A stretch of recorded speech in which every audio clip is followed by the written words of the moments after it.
not even mean Bowers game for me. Ahoy there, YouTube! I'm back again today for another game review, and today we're excited checking out We're Doomed from Breaking Games. This is for 4 to 10 players, ages 14 plus. It'll take you about 15 minutes to play, and in We're Doomed, this is a really simple game. So Earth is doomed. We're all going to die, but everyone at the table has a shot to get off of the Earth on a rocket that you're going to be building in this box right here by placing resources into said box. You're going to flip over a sand timer and you will have exactly 15 minutes to build that rocket. Now at the end of the game, you're going to reveal how large the rocket is and how many seats the rocket has, but the people that are going to get those seats are the ones that have the highest amount of influence. It becomes a game of, do I get influence or do I build the rocket up so everyone can get up? But there's an extra hoop of craziness thrown into the game and what are called event cards that just do all sorts of out there stuff, man. What am I talking about? Let's open it up and I'll tell you what I think. Alrighty then, we're going to take a look at what you get inside of We're Doomed, the game of global panic. So, first and foremost, we got a handy-dandy rule booklet. It is 7 pages, double-sided, full color, full of pictures, illustrations, examples. It is incredibly well done. It should have you up and running in no time. And also, it's a really simple game, so I can give you a good feel for how the game plays right now. So, in We're Doomed, what has happened is the planet is doomed. There's a nuke, there's dinosaurs, whatever. The planet is about to be destroyed, and we're all building a giant escape rocket, and we're trying to escape. But only a certain number of people are going to get out. So, depending on how many tokens you put into the box in here, that's how many players are going to get out. So if you could, hypothetically, make this a completely cooperative game where everyone get out. In a 6-player game, if you happen to have 90 tokens in there, then everyone escapes and everyone wins. But it's not going to be that easy, though, because the way people get into said rocket ship, which is actually going to be the box right here, is by having what is called influence. And gaining influence is kind of counterproductive to the whole putting things into the box. So let's show you exactly how it works. So when you first start the game, first player is going to flip over this lovely sand timer, and then they are going to blop, place it right onto there. That is 15 minutes. This game will last 15 minutes, grand total, period. Once that starts, you're ready to go. And on your turn, you can take one action. Now, component-wise, everyone's going to get this handy-dandy player aid card, which is just super-duper useful in teaching you a lot of rules of the game. And also, you're going to get this card, which is going to tell you exactly who you are. You'll put it on a standee, and how it works is everyone gets to do one of the 5 abilities in the game slightly better. So this is a Technocracy, which means I'm going to produce 3 resources instead of the normal 2. And these are the 5 actions that you're going to be able to take in the game. So you could produce and gain 2 resources, but in this case 3. You can indoctrinate, which is going to allow you to gain 1 influence, because as I mentioned, the person with the most influence is going to be the first person onto that rocket. So in the aforementioned 6-player game, if we only have 4 seats on the rocket and no one's dead, then the first 4 people who have the most influence are going to get on. Next, we have the Propagandize. Spend 1 resource to steal 1 influence from a player. You can invade, spend 1 influence to steal 2 resources from a player, or you can nuke, which is player elimination. Spend 8 resources to eliminate a player. So you could contribute those 8 resources into the rocket to hopefully build a ship to escape, or you could use those resources to nuke one of your opponents, which gets them completely out of the game. Asterisks on that, because the component that I haven't really showed you yet are these event cards right here, which are absolutely bat poop crazy. Like, they are nuts. They are out there. And oddly enough, they put them in their own little box and they tell you, do not shuffle. I think that's because they start you off with the weaker ones, but then as you play more games, and I'm up to about game 5 of this, they get substantially crazier and crazier and crazier. But let's run you through a mock round. So how's it going to work? Starting with the first player, and everyone should have their standees face up like this so they can see the actions and everybody can see who they are. You're going to take an action. So you know what? I'm going to go ahead and gain 3 resources. And so, take the 3 resources, put them in front of me, 1, 2, 3, and all your resources and influence are public information. And I take both the bags and I pass them to the left, and that person's going to gain an influence. They're going to indoctrinate because they are a jerk. The next person is going to spend 1 well, he couldn't. He's just going to take 2. You get it. Everyone's going to take 1 action. Once everyone has taken 1 action, what's going to happen is you get to the next phase, which is the contribute phase. And this is where everyone, popcorn style, just whenever you want to, it's in no particular order, is going to contribute influence into the box, or excuse me, not influence, resources into the box, saying the number out loud that they're doing. So I'd say, I'm putting in 3. And since it's the first round, I'm the only one who has 3, because the most everybody else can get is 2, because I did use my special ability right there. Boom, boom, boom, boom, boom. Which means I am the new first player. Well, I would stay the first player. But whoever contributes the most is going to get the first player coin. They're going to get 1 influence, because obviously that's a great guy or a great gal. They deserve to be on the ship. And then they get to draw an event card. And this is where things kind of go off the rails with this game, because the event card is either going to be white or it's going to be black, which means you're either going to read it aloud, like it says up here, or you're going to keep it private. So, due to the added mass of solid fuel and necessary supplies, a strict personal capacity must be employed in order for the escape rocket to break orbit. Ooh, a maximum of 2 players may board the rocket at the end of the game. Keep this card face up in the project. So, ow. So right now, that's when things are going to start going crazy, because we only have 2 seats on this rocket, despite the fact that we're playing a hypothetical 6-player game, which means people are going to start getting nuked. But now you might say, well, there is another weird rule in the game. So let's say I have a whole bunch of influence. What's to stop me from just stalling the game? Well, there's a rule in play where you can start a 10-second timer, and you go 10, 9, 8, and you have to take your turn before the end of that 10 seconds, or else you are dead. You get nuked by everybody, I guess would be how it works out. So no stalling in this game, and I have played a game where someone just started a 10-second countdown every single round, which made it really interesting. So let's just go ahead and we'll get 2 more here, and we'll get 2 more here, and you get it. You're going to take an action, but let's show you some of the other actions. So 2 influence, so you're going to get 2 influence.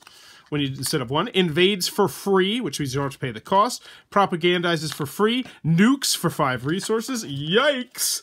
And yeah, so have some special abilities. Let's go over some more of the event cards, but that's really the crux of the game. I don't want to show you too much of them because these are definite fun surprises, but I will show you some more. Reptilian overlords. All civilizations have been unwittingly subverted by well-dressed lizard people. Keep this card face up between you and the player to your left. All players place 1 of their influence on this card. The reptilian overlords count as another player who can be propagandized, invaded, and nuked.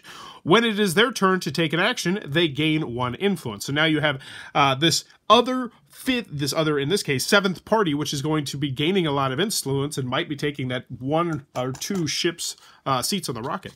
So this one, read silently. Keep this card face down in front of another player. If any player picks up this card, they have fallen for your clever ruse. They lose all influence and discard this card.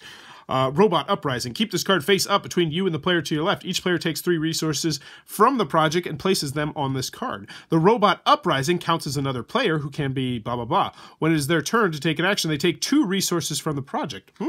So there's definitely some Order of the Sacred Cataclysm. You have come to realize that your species must be punished for its misdeeds. The damned must escape judgment. You only win if no one boards the rocket. That includes you. As an action, you may steal 8 resources from the project. Keep this card face up.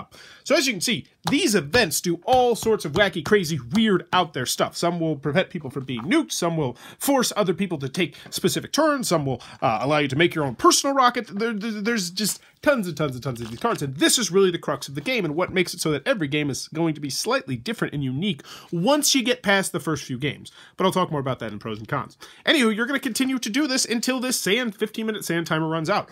Once the 15-minute sand timer runs out, you are going to count up how many influence you have in the box. You are going to see how many seats that gives you, and only the number of people who have the highest influence are going to do it. So in this particular instance, since we did have the max capacity, the 2 people with the highest influence are the ones who are going to get onto the ship and win. But if there's a tie, it goes to an interesting, like, kind of werewolfy thing where everybody just puts up their hand and votes for somebody at the same time. And if there's another tie, you have to make a speech. You make like a speech where you're like, why should I be on the ship, or why should I be the leader?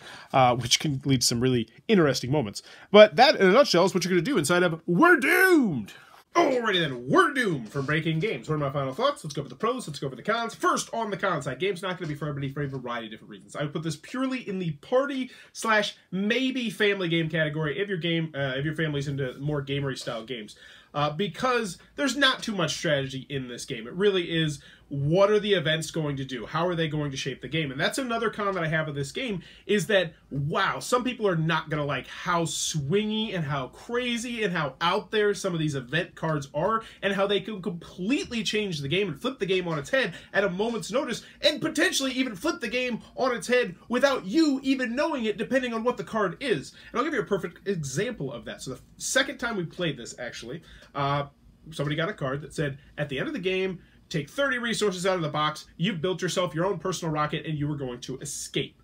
And the thing was, we all could have gotten off of the ship. Like, our rocket was big enough to get off, but him taking those 30 out kind of shafted one person, so they lost the game. So the game at that point had changed, and only one person knew it. And you're going to have different races that are going to come into play. There's going to be people that are going to send nukes, and people that are going to send nukes other ways, and things that are going to bring people back where the nuke doesn't hit it, or all sorts of just bizarre, crazy, out there stuff. It feels almost like Flux, the party game, somewhat, in how the rules are constantly changing. Not quite to that degree, but still, if you like a nice, straightforward game, this one's definitely not going to be for you. This game can breed some animosity. They can get a little bit testy with this game, so you need to know your crowd. You need to make sure that everybody's gonna be fine. If there's some backstabbing, and if there's some nuking, and if there's some murdering, it's like, well, you had so much influence, I had to nuke you. And then there's player elimination. That's gonna be a huge con to a lot of people. The game, though, is a fixed 15 minutes, so, you know, it's not that bad. But if you absolutely hate player elimination, this might not be for you. And honestly, if you've watched the middle part, you get a feel for how this game is and how wild west this game is, you'll know if it's probably going to be for your group. Because moving on to the pros, slap a Bauer's best seal on it. I freaking love We're Doomed. This is one of my new favorite games. And this is going to be one of those new games that I just grab when it's like 6, 7, 8, 9 players. And it's just like, what are we going to play? You know, because we want to play a large group game before we break up into the smaller groups. This is definitely one. I could see this being an excellent end of the night game, or like if you have a larger game group and you're waiting for that 6th or 7th person playing that style. Because here's the thing, I played it one time at 4 players and I still like the game. Now, I like it best at the higher player counts. I think it makes it much more interesting, but I still enjoyed it at the lower player counts, which I was very pleasantly surprised by. Component-wise, the sand timer works very well. The event cards are fantastic. They have their own little tuck box. It says not to shuffle. Not sure why, but they're nice card quality. These player aid cards are very stinking useful. You have not only your card, which has the front and shows who you are and what your special ability is, but on the back it lists all the different actions, and then you have this card which tells you exactly how the contribute phase and the take action phase works. It's like a mini rule booklet right here, and I love when game companies do that. I've heard people say, you know, oh, but isn't that going to make the player aid card too big? No, there's no such thing. Give me a player aid card the size of a sheet of paper. That's fine with me. If it helps people learn the game easier and play the game easier, yes, baby, give me great player aid cards. And this is a great player aid card. Easy to learn, easy to teach. It's cooperative, which, you know, I really do like, but it also turns into semi-cooperative. The events are my favorite. The events are the star of the show, though. And if this game gets an expansion, which, I hope it does, don't give me anything else. Maybe bump it up to 12 players or something like that. Just give me another box of event cards. That's all I need. That's all I need, Breaking Games. Just give me another big box of event cards. And I think anybody who has this game is probably going to agree with that sentiment as well. It'd be nice to add more, but just give me one of those event cards. Because while there are a ton of those event cards in there, I just want more. They're just so fun and diverse and different, and they spice up the game, and they make each game different, and that really is my favorite aspect of this game, I believe. I think I just pinpointed it. The fact that every single time I play this game, I know I'm going to get a slightly different experience, not only because of the dynamic of the people at the table and the relationships of the people at the table, because, you know, girlfriends and boyfriends, they might be not want to nuke people, or they might be the couple that's like, oh, I'm going to nuke her first, but you'll know that going into it. But then there's all these added extra things with those event cards, and you get the event cards so frequently because the rounds go by very snappy. It's just take an action, take an action, take an action, take an action, take an action, take an action. All right, we're contributing. Boom, we have a new event card, and it keeps the game spicy. It keeps the game lively. I'm a huge fan of this game. I had a game. Oh my gosh, I got to tell you one of the cards. It's super fun. I don't want to spoil too many of them because you're gonna have fun digging through them yourself. But I had a card that let me cheat, and that was so much fun. And I was just like really blatantly cheating and like being like, don't call me out. I'm a superhero. I'm a superhero. And then somebody called me out, and then I had to stop cheating. But I was just getting so many resources because it was like I was grabbing like 5 or 6 resources. Then I'd be like 6 resources, and then the next round I'd be like 6 resources. Like, how did you get 6 resources? Like, I don't know. I could go on and on. That's what this game is. It's going to make fun stories with your group. Really big hit. Slap a Bauer's best seal, as I mentioned. We're Doomed, the game of global panic. Spec-freaking-tacular. One of my new favorite party games. Check it out. If you're enjoying what I'm doing, please be sure to click on that subscribe button down below. If you support the channel, click on that little Amazon Associates link down below. Throws a couple of pennies my way every time you buy something on Amazon. And in the comments below, let me know. What is your go-to restaurant in your place? Like, what's the one where you eat the most? So for me personally, me and my wife, it's a fast food buffet, and it used to be like the $6 cheap buffet. Like, they used to be like dirt cheap. It was like $5.98. We used to go quite frequently, to the point where they like know, and they watched as our family grew up, and we like knew the people there, which is kind of weird. But now they've been like steadily raising their prices, so it's like I talked to my wife, and I'm like, the quality of this place isn't that great, and the price isn't that great either. So I think we're actually going to stop going there so much, because they raised the prices too much, and they're now comparable with other Chinese buffets who still have higher quality food, whereas this place was always had their hat on the fact that we're dirt cheap, but the food, that might be penguin. Who the hell knows? Let me know in the comments below. What's your go-to restaurant in your town? And as always, thanks for your time, YouTube.